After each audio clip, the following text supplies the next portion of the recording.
So 'బైరోం' కానీ 'మిరాయి' ఈ 2 movies మళ్ళీ కొంత ఆడియన్స్‌కి గ్యాప్ తర్వాత రాబోతున్నాయి. 'బైరోం' క్యారెక్టర్ చాలా బాగా వచ్చిందని చెప్తున్నారు. అంటే టీమ్ అంతా చాలా మంచి వైబ్‌తో ఉంది 'బైరోంలో' మీ క్యారెక్టర్స్ కానీ, అంటే ఆన్ స్టేజ్ కూడా మీకు బెల్లంకొండ సాయి శ్రీనివాస్ కానీ, నారా రోహిత్ గారితో కానీ ఉన్న బాండ్ చాలా ముచ్చటగా ఉంది. ఒక లైఫ్ టైం ఫ్రెండ్షిప్ దొరికినట్టు అనిపిస్తుంది. ఆ ముగ్గురు కూడా అలాగే మెదులుతున్నారు. Is it real? ఎస్ అండి, 100%. అండ్ ముందు నుంచే we know each other, we know our families each other బాగా తెలుసు. అండ్ ముఖ్యంగా నాకు సాయి తమ్ముడిలాగా is my little brother always. And ఇంకా రోహిత్ గారి గురించి చెప్పాలంటే నాకు ఎప్పటి నుంచో ఫ్రెండ్. అండ్ 2016లో ఒక్కడు మిగిలాడు కూడా వాయిస్ ఓవర్ ఇచ్చాడు ఆయన. That was my last film then. And మళ్ళీ నా రీఎంట్రీ మిరాయి అనుకుంటూ ఉంటే కాదు అని చెప్పి 'బైరోం' నచ్చింది. ఎక్కడైతే నారా రోహిత్ నేను కలిసి ఆ సినిమా వాజ్ అ పార్ట్ కాబట్టి మళ్ళీ నారా రోహిత్తోనే ఎంట్రీ వస్తున్నాను.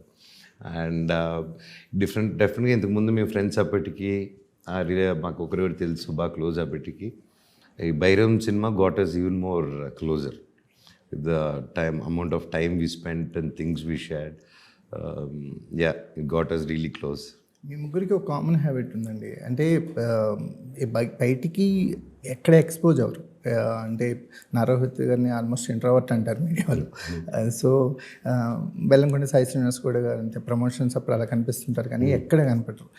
కానీ మీ మధ్య బాండింగ్ మాత్రం ఈ సినిమాలో చాలా బాగా సెట్ అయినట్టు అనిపిస్తుంది. ఆన్ స్క్రీన్ కానీ ఆఫ్ స్క్రీన్ కానీ చాలా మంచి వైబ్ కనిపిస్తుంది ముగ్గురులో. మీకు నారారోహిత్ గారు చెప్పేస్తారు నాకు లైఫ్ టైం ఫ్రెండ్ దొరికేసినట్టే అని.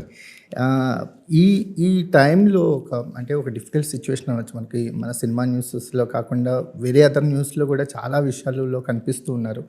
ఒక ఎమోషనల్ సపోర్ట్గా ఉన్నారా వీళ్ళంతా? అందరూ ఉన్నారండి, చాలామంది నాకు చిన్ననాటి స్నేహితులు కానీ ప్రతి ఒక్కరు దేవర్ ఎమోషనల్ సపోర్ట్. కాకపోతే నేను ఎవరిని ఈ ఇష్యూలో వచ్చి హెల్ప్ చేయండి, మీరు నాకు వాయిస్ అవుట్ చేయండి, మీరు వెళ్ళి మాట్లాడండి అని ఎవరిని ఇబ్బంది పెట్టలేదు, ఏ లీడర్ని కలవలేదు, ఎవరిని ఈ ఒక్క నా పర్సనల్ మ్యాటర్లో ఇన్వాల్వ్ చేసి ఐ నెవర్ డిడ్ దట్ అండి. బేసిక్లీ నా ఇంటి కూడా ఏ ఇన్ఫ్లుయెన్స్ వాడలేదు నేను. లేదు సార్, మీ వ్యక్తిత్వం కూడా అది కాదు. మీరు హెల్ప్ అవుతారు తప్ప మీరు హెల్ప్ ఎక్స్ట్రాక్ట్ చేసే ఇది కూడా కాదు.